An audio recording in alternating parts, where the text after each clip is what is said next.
La mort de Péloquet.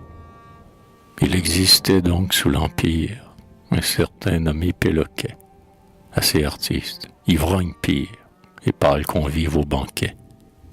De la vie, un de ces bohèmes par la muse verte grisée, qui rêvaient tous leurs poèmes, les tiennent pas réalisés.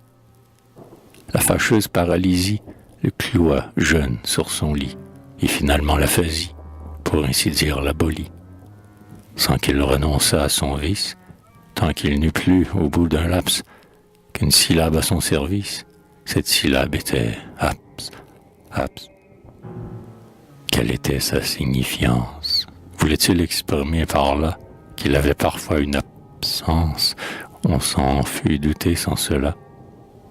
Cette syllabe inepte, kurde, pouvait signifier encore qu'il trouvait l'existence absurde et voulait changer de décor. Tous les gens de son entourage faisaient des efforts superflus pour qu'il en dise davantage, mais il n'en tira rien de plus. Il allait leur mâchant sans cesse ces trois lettres, abs, furieux, tour à tour, ou plein de tristesse, qu'ils ne le comprissent pas mieux. Puis un jour, croyant reconnaître qu'il était des plus mal en point, il fit rappeler un prêtre qui, lui, du moins, n'hésita point. Parle, fit-il, le pauvre diable ne se fait nulle illusion sur sa fin irrémédiable. Abs veut dire abs, solution. Mais le moribond sur sa couche, où l'impuissance l'affolait, laissa voir en son œil farouche que ce n'est pas ça qu'il voulait.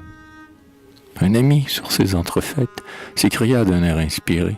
« Ah, mon Dieu, que nous sommes bêtes. Attendez, monsieur le curé. » Il fut chercher une bouteille. Elle avait un fier gabarit. Il faut croire, car, aux merveilles, notre vieux Péloquet sourit. En la voyant, il fit un geste pour l'atteindre, un suprême effort. Mais la Camarde fut plus preste. « Abs » dit-il, il retomba mort. L'extase sur sa face empreinte, il ne voulait qu'un perroquet, c'est-à-dire une bonne absinthe, pauvre bourgue de Péloquet.